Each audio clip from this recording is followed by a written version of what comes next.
we've been doing movie nights for years. So Gen Xer and a Gen Z. Random weird moments that the two of us have experienced, and there are a lot of those. And he crashes them. As you do. It's like, I'm just sitting there and I'm like, where did this come from? Why are we singing? I mean, you're not going to learn anything about the movies listening to us talk.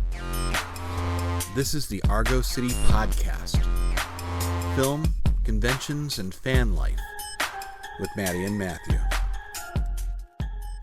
And we have returned with a very mini short episode today. Yeah, well, short is good because we're ending up with a lot more extras than I expected, but that's partially because it's still convention month, and even though this was our week off. Like, we didn't have anything. We were trying to figure out what to do. I have the toy show next weekend, and I have Immortal Fest Part 2 the next weekend. This one, like, okay, we're not doing anything. I'm just staying home, and that's fine. And no. So okay, I actually did want to share this one because I was actually really excited about this. Sure. You shared with me. Okay, so one of the things that happens in where we live is they do a thing called Third Thursdays during the summer, which is like essentially you get a bunch of like vendors. You got like music playing. They food close trucks, off a stuff street like near that. the square. Yeah, and so I would occasionally go up there and hang out and check out the vendors. But this week, there was actually something different going on. You told me that they were doing, like, an art show thing. Yes, this is the Garford Art Fest. And I was actually really excited for this. And then I had to work the day of. I was scheduled from, like, 9 a.m. till, like, 6. No, I think I was scheduled for 10 to 6 p.m. Yeah, you were definitely not getting out before 6. I was so sad because I figured I was going to miss it. But then I Googled it the day before, and I was like, it goes till 9 p.m.? I can actually go after work. So I was telling everybody at my work about this, and nobody had any idea what I was talking about. I was literally telling our manager, hey, can I make up some bags of ice? Because we're going to sell out by the time it gets to stuff, because people are going to be showing up for this. And I was kind of wrong. But still. See, Mom and I were talking about this too, and I was expecting you to be busy. I wasn't expecting you to get cut early because people were going to start heading down to the downtown area. Yeah, and you know what the weird thing is? We were almost dead the entire day. Yeah, we didn't have like a ton of customers, which is normal for the weekends because most of our customer base comes from the courthouse across the street from where I work. Uh-huh. But no, it was surprisingly slow. It was, and that's weird to me. So this is probably the first time I've heard of this particular incarnation of this thing. There's been art crawls in Elyria before, usually like one a year or something like that. I even set up at one of the art shows one year to vend and to do, like I was selling my one of my books and collection, like a small collection of the webcomic. And it was also a good way to promote Violet Blue. Yeah. And then I'd also set up my drawing board there so you could actually see me. What's funny is everything I was drawing while I was there was when I was crossing over with Louis Covedo's Mad Dog. So it's like I'm drawing his characters, and I probably should be drawing mine. But Elyria has long wanted to be like an art town. I don't think we've got enough of a wealth base to support that, even in the surrounding communities. But it's something that they try and... They've been trying. Yeah, it's like every 5 years this comes up and they try. But good on them anyhow, especially good on them having something like this in a small Cleveland suburb like this. Yeah, it was just, they had it all set up by the waterfall over by the police station. Yes, up on Cassetter Way. Yeah, I don't know street names. But yes, exactly. And it was really cool. They had actually grown. They had a lot of vendors this time around as well. Mm-hmm. I had like gotten off work, and instead of staying a little bit later like I probably should have because we were busy, I was like, I gotta go, I'm sorry. And I kind of bolted out of there. I ran home, I changed, and I was like, you still want to come with me? And we both got in the car and drove over. And that's kind of the thing, too. It's like, all right, trying to get an introvert off the couch and out of the house is... but, you know, this is something different. This is something new. This is something artsy. Yeah. And it's artsy in literally the city I'm living in. So, yeah, okay, let's... All right, and I'm so glad that I did. Yeah, I'm glad that I actually made the effort to go out and check this out. Because this was so cool. They had art all over the walls. Like I said, there were a bunch of vendors. There was a bunch of food trucks as well. There was one that was selling ice cream. Their food truck was filled with, like, skeletons. And I wanted a root beer float, but I didn't want to pay $8 for it. Like, there was a giant, one of those giant 12, maybe it was one of the 8-foot ones, or maybe the 12, it was a tall sitting one. on top of the truck.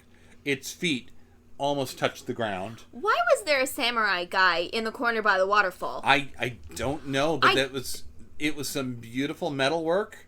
It's sad like that they like almost shoved like him aside. To me, it's almost like more of a Iron Man, Oh, okay. something like that. As you go under the bridge to get to that road, so if you're going past the square, the town square in Elyria, like just catty corner from where Keith's Comics are, you'll go under the bridge through Cassetter Way, and they had the road blocked off. Yeah. But the art show starts as soon as you hit the bridge, because there's stuff hung on the posts of the bridge and behind it, and little sculptures, metalwork in each section. We found a really cool, like, guitar that was set up there, which was really fascinating. There were people doing live spray paint over there as well, which was cool. Yeah, there were at least three artists that I saw that were actively working on a piece while we were walking through. Yeah, when we eventually popped over to where they were playing music, there was a girl in literally full-on, like, painted outfit, like, doing something on a board. I didn't really see what it was. And she was just jamming into the music. She was just dancing as she was painting and moving. Good for her. There was one section right by the bridge where you could make your own mark there. Yeah, I actually spotted it from across the walkway during our second walkthrough through the vendors. And I was like, ooh, I want to do that. And I, like, walked over with you, like, trailing behind me. And I'm like, I want to do this. And I put my hand on the wall, and we got pictures. And then you did yours, and then I got pictures. Yeah. And it was great. They put a rubber glove on you, and they would paint your hand, and then smack. Yeah. And yeah, it's just a cool little thing. They had so much stuff hidden in, like, the corners. I really want to go back up there on my next day off and, like, see if any of the, like, wall art is still there. That'd be interesting. I'd bet that some of the murals still are. I thought it was interesting while we're still, like, on Cassetter Way, on the road, towards the end of it, the one tent that we found one woman who was doing black light art.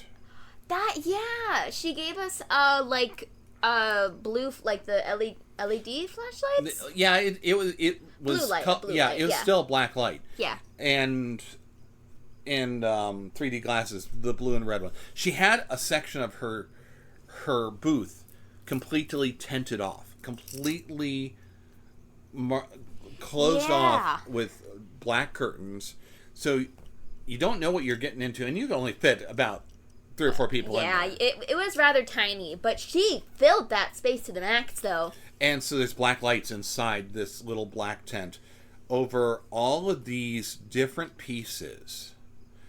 And what I thought was fascinating is not all of them. Some of them, if you just looked at them, they looked 3D at this point through those glasses.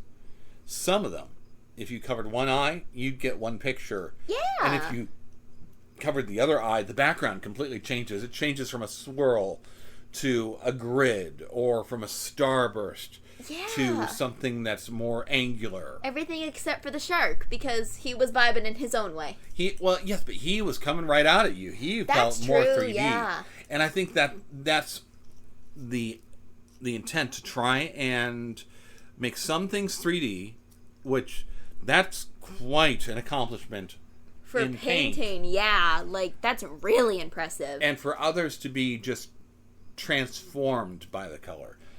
And that was just, that was...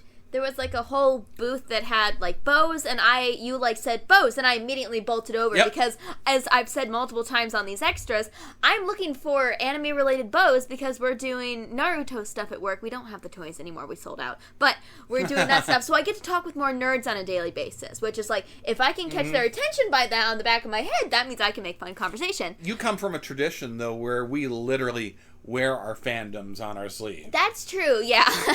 And I'm not like anxious or nervous to do that, so no, and that's a good thing too. I know that like one of my favorite filmmakers, Adam Green, will always talk about, if you're complaining about not having any friends, go to convention, wear a shirt, true, yeah, and just start conversations about other people's shirts, or they will start conversations about you. Yeah, exactly. In fact, this was happening when we went to the Art Fest. That's true. I have my I've got a weird little mashup I got up at ZipCon. So it's Minions, but they're invading Doctor Who. There's one coming out of the TARDIS. There's one riding in a Dalek. There's one with a sonic screwdriver about to do something terrible.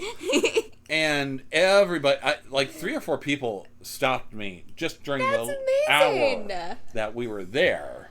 And it was, we stopped by like a booth that had not candy, like baked goods. Baked goods, yeah. And she was selling them to support her study abroad in Scotland, I think it was. Mm-hmm. And like she was also doing that with the stuff, which was really cool, and she was really nice.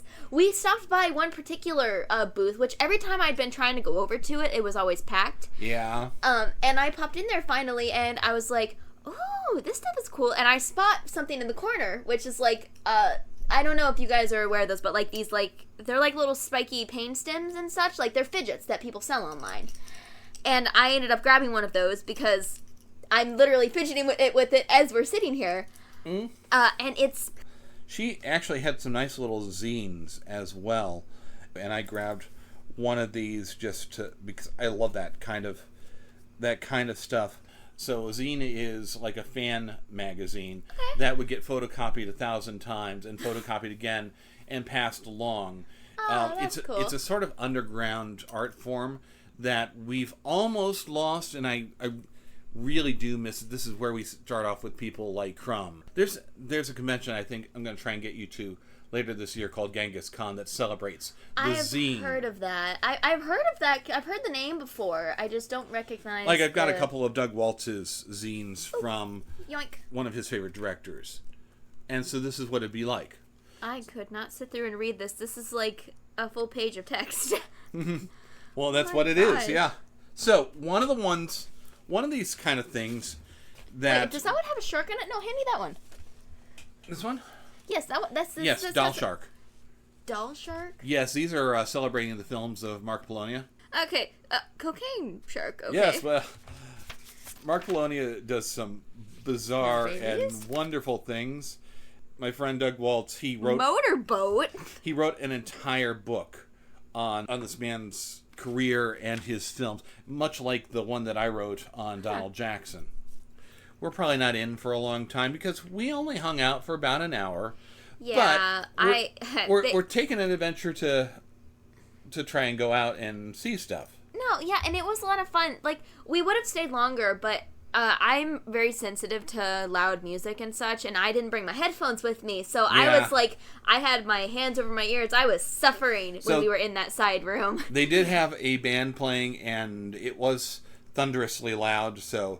Yeah, that's rough for you. Yeah. Next year I'll bring headphones, though, and that will be golden. That's actually a good thing, though, because it led us over there. That's part true. Of this art festival happens literally in an alleyway. An alleyway that I have never really noticed. Yeah. In living in this area for 50 years. Like, I don't think I knew that was there. And that's where, see, the long street that we were talking about, that's more of the crafting stuff. A little bit of art, but that's more of the crafting stuff. This back alley that's hidden right on the side of the bridge, that's where they put the art.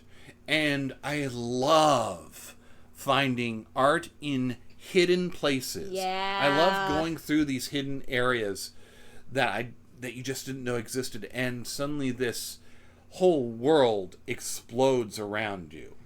Oh, that is cool. And it really did.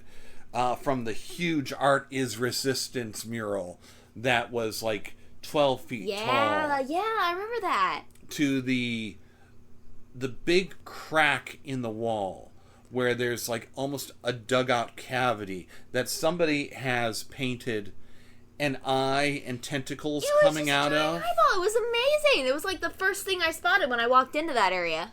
There were huge racks of art. Like the public library had people do teeny tiny pieces of art, stuff that was probably 4 inches by 4 inches. Yeah, they were like the little mini canvases. But they plastered a wall with them. Yeah, that there actually was did so look really much. cool.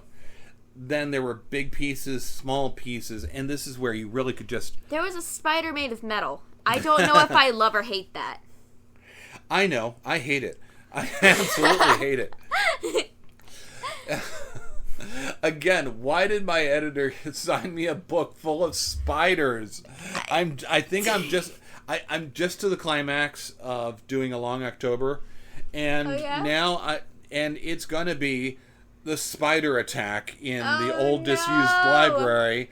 And like, how am I supposed to draw this? Oh no! Oh, I feel so bad for you. But there was just some brilliant pieces, and I would point out one or two here or there. Yeah. And unfortunately, yes, the band was playing back there, and it was too loud for you, which is a shame, because I could have probably lingered back there for another half hour. No, yeah, there was some stuff that agree. I would have loved to have just looked at and gotten into more deeply. Mom says that Grandma was there. Yeah, we weren't there long. We were there maybe 45 minutes. But even so, like, my grandma, she is a full-on hippie. She is all of that, like, I won't say artsy, but full-on hippie. So this does kind of seem like the thing she'd vibe at. She does do, like, a lot of band festivals and stuff like that. Yeah, she does do a lot of those festivals. She really enjoys doing the music festivals and stuff like that. Different kind of music festivals than what I go to. Very different.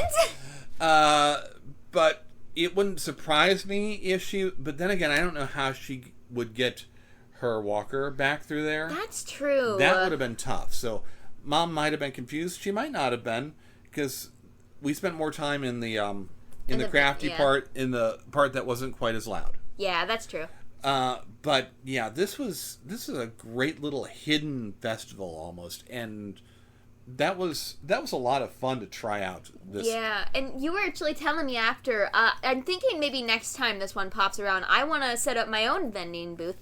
I want to sell, like, my little flower children that I have designed, maybe, like, some 3D printed stuff, or... some resin or, like, some charms resin and stuff like that. Like, I have so much of that, and that could be a lot of fun, especially because I've been wanting to maybe do a booth at a convention someday. Right, and this would be a nice, easy way to kind of back your way into it, because this was 4 to 9.